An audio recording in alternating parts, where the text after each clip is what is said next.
Hello guys, कैसे हैं आप सभी लोग। आई होप सभी लोग अच्छे भी होंगे, स्वस्थ भी होंगे और ज़बरदस्त भी होंगे और अपने अपने घरों में सेफ भी होंगे।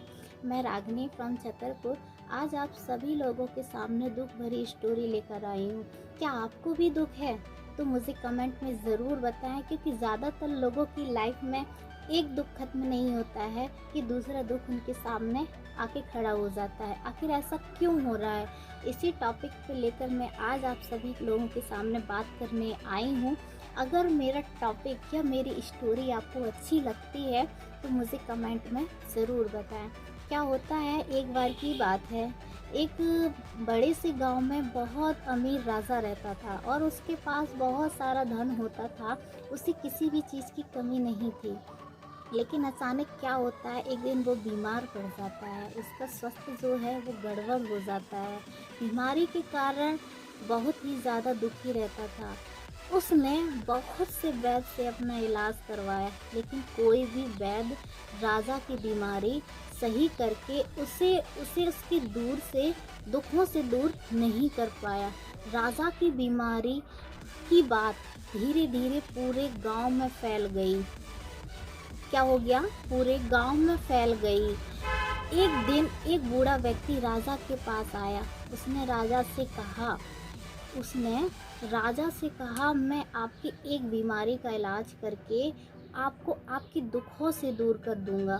बोलता है, अरे ऐसा भी हो सकता है कहीं, मैंने तो इतनी सारी बीमारी का इलाज करवा लिया, लेकिन अभी तक तो कोई दुख का मुझे बताया नहीं है। लेकिन ये व्यक्ति जो है वो बोल रहा है कि मैं आपको आपके दुख से दूर कर दूंगा, ऐसे कैसे हो सकता है। उस बूढ़े व्यक्ति ने बताया, अगर आप किसी सुखी आदमी का कुर्ता पहन लेते हैं तो आप ठीक हो जाओगे। तो ऐसे कैसे हो सकता है, कुर्ता पहन लेने से क्या ठीक हो जाऊंगा।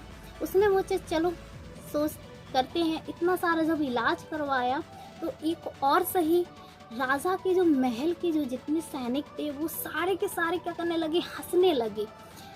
क्यों हंसने लगे, क्यों, कुर्ता पहनने से भी कोई बीमारी ठीक हो जाती है। राजा ने क्या किया, उसने अपने मंत्री और जितने सैनिक थे सभी को आदेश दे दिया कि एक सुखी आदमी की खोज की जाए। क्या बोला, एक सुखी आदमी की खोज की जाए। हर व्यक्ति को किसी न किसी बात का दुख था, राजा को भी दुख था। तो क्या होता है, राजा एक दिन अपने महल से भेष बदल कर सुखी आदमी की खोज में निकल पड़ा। कुछ दिन बाद खोज करने के बाद वह खेत के पास जा पहुंचा। खेत में जाके देखता है कि एक बूढ़ा आदमी बैठा है। उसने उस किसान बूढ़े आदमी से पूछा कि क्यों भाई, आपको कोई दुख है।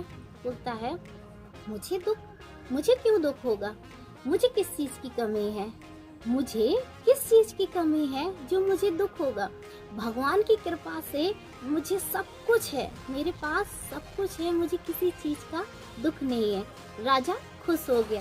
तुरंत ही उसे कुर्ते वाली बात याद आ गई। लेकिन उसने ध्यान से देखा तो वह किसान केवल धोती पहने हुए था। क्या पहने हुए था, मेरी पॉइंट को नोट करना, सिर्फ धोती पहने हुए था। ठीक है, धोती पहने हुए था। उसका सारा शरीर जो था वो पसीने से भीगा हुआ था। यह देखकर राजा को उस बूढ़े आदमी की याद समझ आ गई। राजा अपने महल लौट आया और उसने भोग विलास वाली दिनचर्या को छोड़ दिया और परिश्रम करने लगा। कुछ दिन बाद राजा स्वस्थ हो गया और उसके दुख भी समाप्त हो गए। दोस्तों, मैं इस मोटिवेशन स्टोरी से आपको ये समझाना चाहती हूँ कि अगर आपकी ज़िंदगी में दुख चल रहे हैं तो आप परिश्रम कर रहे हैं, क्योंकि आपकी लाइफ में जो है वो दुख है, इसलिए आपकी लाइफ में क्या है, परिश्रम है। लेकिन अगर आपकी लाइफ में दुख नहीं है तो आप परिश्रम नहीं कर रहे हैं। मैं बताना चाह रही हूँ, आप काम को लेकर कभी भी समझौता मत करना।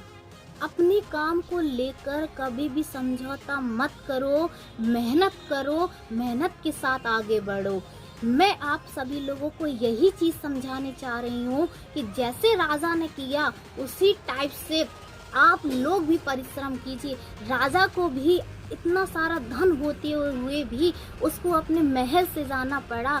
तो समझने वाली बात है कि आप तो एक छोटी सी फैमिली से हो, तो आपकी लाइफ में कितनी सारी दुख से भरी कहानी नहीं, चाहे वो अमीर इंसान हो चाहे वो गरीब इंसान हो, उसको दुखों से सामना करना ही पड़ेगा, उसे परिश्रम करना ही पड़ेगा। तो मैं कैसी लगी आप लोगों को मेरी स्टोरी? अगर आप लोगों को मेरी स्टोरी अच्छी लगी तो मुझे कमेंट में बताएं, साथ में मेरा सब्सक्राइब भी करें, चैनल को शेयर भी करें, लाइक बटन भी दबाएं और मुझे कमेंट में ज़रूर बताएं। Thank you all of you. मैं आप लोगों के सामने ऐसे ही ढेर सारी मोटिवेशनल स्टोरी को लेके आऊँगी।